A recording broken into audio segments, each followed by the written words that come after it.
Hello, welcome to the LaRouche PAC Weekly Report for May the 16th, 2012. I'm John Hofel, and with me in the studio today are Jason Ross and Ben Denniston of The Basement, and Lyndon LaRouche. I'm going to talk today about Bernard Riemann. So for those who are unaware, there's a new page launched on the LaRouche PAC website, the Riemann Project. That's at science.larouchepac.com. The reason I took this up is that if you look at some of the confusions that exist around understanding a credit system as opposed to a monetary system, one of the big problems is that under a monetary system, which we've been operating under, people have the idea that value can be measured in terms of something that's constant. So we can measure everything's value in terms of dollars.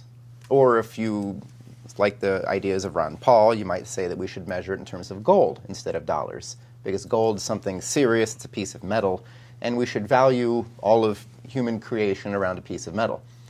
Now, the trouble with using dollars or gold or anything like this is that in real economic development, when the economy is moving forward as opposed to when it's standing still or decaying, the value of what you produce in the economic process can't be measured by the costs of that cycle of the economic process. And the lack of an ability to understand that, to have any sort of mathematics that would let you think that way, is one of the big problems that prevents people from thinking about a credit system or thinking about economics in general. So if you take an example of, if you take the simple example of the space program of going to the moon costs a lot of money. You can measure exactly how much money it costs. You can go through NASA's budgets and you can arrive at an estimate of the costs. When you look at the benefits, it's a different story. Different firms had been hired by NASA to try to come up with some estimate of how much the benefits were that accrued from going to the moon.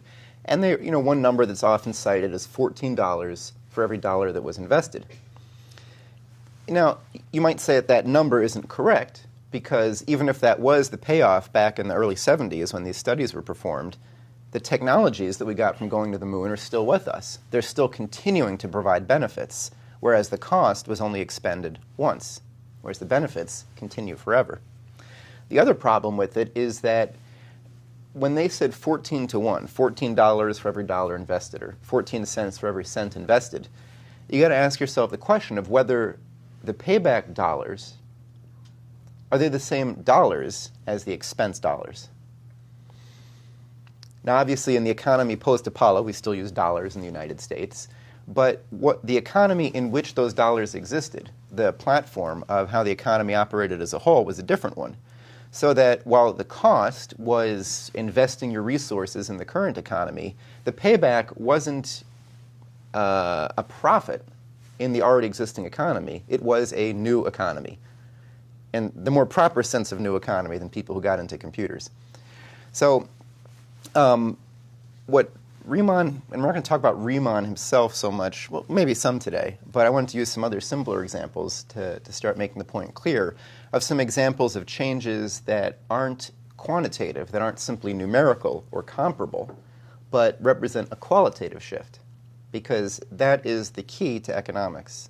When we introduce a new technology into the economy, when we have real economic progress, we don't have the same economy that we had before. So how do we understand the fact that the economy as a whole has changed, as opposed to thinking about profit made in one portion of the economy, which you might add up to say is the global profit? That approach is just wrong. So to use a couple of examples, I wanted to start with something visual. Actually, this is a painting of the Last Supper. Oops, maybe I shouldn't have given away what it was, but okay, it's a painting of the Last Supper.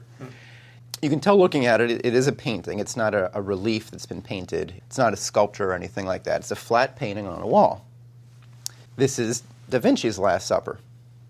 It's also a painting on a flat wall, but it's certainly not a flat painting. There is another dimension in the painting itself. Even though the material is flat, the painting isn't. So another dimension has been added in a way that's dynamic, not spatial. Use a second example. I'm going to go through three here. This is a pair of gears that could have been made by a machine known as a 3-axis mill. With this machine, it's like a drill press. In other words, there's a drill bit that goes up and down, just like in a standard drill press. And also, under computer control, the whole drilling assembly is able to move in the plane. So it can move around, it can create shapes. For every place on the plane, the head can go down to a certain depth. You're able to make a three-dimensional shape, like these gears that we see here, where every place on the gear, there's a certain height coming towards us, so that if the drill bit was coming down into it, it could have traced out the outer gears, it could have left these higher regions. That machine was capable of producing these gears. However, if you take a look at these, this is the inside of a jet engine. And so you see these turbine fins, these turbine blades. These are a little bit different. It's no longer possible for a three-axis mill to get in and drill out these shapes because they overlap with each other. So if you have a machine that can only go down and move around this way, you could never have a ledge or an overhang to then come in and drill underneath. These shapes in the jet engine they overlap each other. So they require a different type of machine. This is a video of a five-axis mill in operation. It's called a five-axis mill because it has 5 independent kinds of motion. Again, the drilling head can go up and down. It can move in the plane. And then also, as we're about to see, the whole drilling assembly can itself tilt. And so it can get underneath and create a ledge, which is what it's doing right here. So if you want to compare the products of a 3- and a 5-axis mill, they're both three-dimensional, just as the products in the post-Apollo era could be measured in dollars, just as the cost was measured in dollars. It's not the same kind of dollars. That the 5-axis mill is able to produce a whole variety of shapes that couldn't be made by the 3-axis mill. So in a sense, those shapes they're not better than the 3-axis mill in some way that is, they're more precise or something like that. They simply couldn't have been made before. The important thing in economics is when we make things that simply couldn't have been made before. There's just one more example on this. Take the growth of animals. Here you've got a puppy and an adult dog. Now, both of these dogs, you could measure them in a variety of ways. You could measure the size of their heads, how many hairs they had on their bodies. You could measure the length of their tongue. You could measure how often they wag their tail. You could measure all these things about them. And if you took all of those measurements, you could adjust the small dog until you got the big dog. You'd make his body bigger. You wouldn't have to make the head that much bigger because puppies have big heads already, which is what makes them cute. They got big eyes, so those really cute things. But the legs, for example, would have to get a lot bigger compared to the eyes and the head and the nose. If you compare that to a different kind of animal growth, here you've got a caterpillar, the chrysalis form when it wraps itself up, and then a butterfly. A lot of times you tell kids that a butterfly came from a caterpillar, and I don't think I thought that was possible because a caterpillar and a butterfly don't look at all alike. Whereas if you see, like your neighbor gets a kitten and it grows up to be a cat, or they get a little dog and it's an adult dog, or they get a kid brother or a kid sister, a little baby doesn't wrap itself in a cocoon and then grow wings. It just gets larger in a continuous way. So the qualitative differences that you see between a butterfly, a chrysalis, and a caterpillar, these are ones where the stage that comes later didn't simply come out of what came before, but that later stage was already sort of drawing itself out of the previous stage. When you look at economics, when you look at a real economic leap, like Apollo has done, and like NWAPA could do today, it's the key consideration is that the economy that you have afterwards was not an extrapolation of what came before, that when we build NWAPA, the benefits of building NWAPA can't be measured in dollars of the kind of dollars we have today.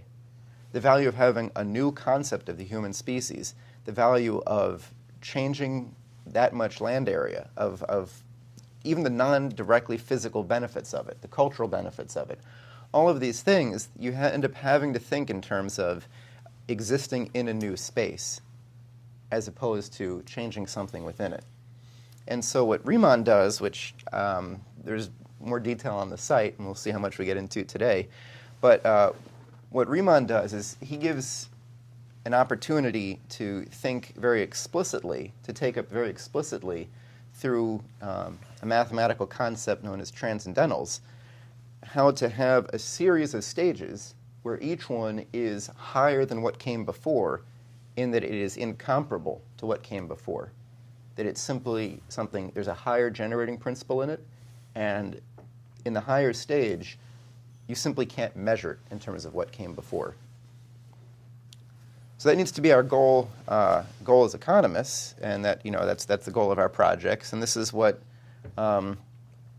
we need to do. We need to make those kinds of shifts in the economy, and for that we need a credit system where we can recognize that value doesn't lie in money.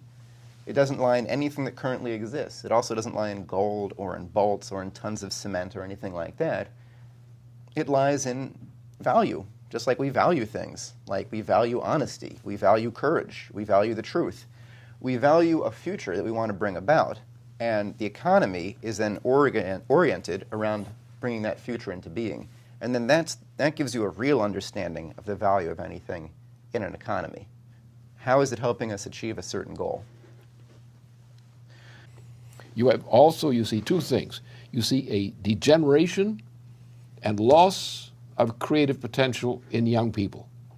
We have young people out there whose motivations drive them into madness because they are mentally dead. They have no cultural content whatsoever. They like popular. Popular is their favorite juice. Mm-hmm. And popular is stinks, is deadness. The function of mankind is always to rise to a higher level of intention and achievement, to go beyond the limitations of the commonplace. As classical musical composition, from Bach through Beethoven and so forth, does that. You get that even in the earlier in the process, in the time of Nicholas Cusa. You have there in this Santa Maria del Fiore, you have this great cathedral. And in there you have was put in there some carved boys as singers in the chorus. And we've gone through this again and again. That particular thing, you know what the tones are by looking at the face of the singers. And you know that corresponds exactly to the music. And so therefore you have a piece of sculpture here in Florence, in this Santa Maria del Fiore. And here, these singers are carved in such a way that you know exactly what the tone is they're singing, and you can replicate in your mind exactly what it is in terms of the way it should be performed. You hear it by looking at it. Huh? And that's, again, another case, your case of vicarious hypothesis, and so forth. Exactly that way. And therefore, the question for me, the importance of this issue, which is difficult to people because it's strange to them, it shouldn't be, but it is that this is the distinction between human behavior and bestiality. And the fact that we cannot rely upon the simple nakedness of sense perception, because it's only sense perception. We have to realize that we can use sense perception in such a way that we can communicate something which sense perception per se cannot communicate. So therefore we do not hear the tone, the precocious tone in the musical performance. Our mind does.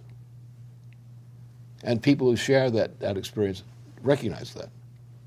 And the objective here is that by confining ourselves to literal tonality, to a literal kind of sense of tone, we destroy the ability to perceive things on a higher level. And in the case of classical musical composition and its performance, as opposed to the alternative fake performance or incompetent performance, you see exactly that there is a power in the human mind to communicate, to think, to communicate, and so forth, which is not accessible to simple sense perceptual functions. But only by certain manipulations can you adduce that experience. And that experience is the difference between bestiality and humanity. And so therefore it is not the hearing or it's not the sense perception as such that defines what great art is. Great art is done by the principles that we experience in classical music performance. And the degeneration of society, the degeneration of singers, of populations, is in the rise of so-called popular music, which corresponds to the increase of the degeneracy of the human mind, induced degeneracy. Therefore, the important thing for us should be, since here's a concept which we know, some of us know, very few people do. Most people would say they don't understand this. And fewer people do today than ever before, for a long time, since the time of the great classical composition, which is over 2 centuries ago now. And therefore, the lack of reliance upon a capability which is innate to mankind mind, the suppression of that, which is what is taught and practiced, is actually a downgrading of the potentiality of human beings.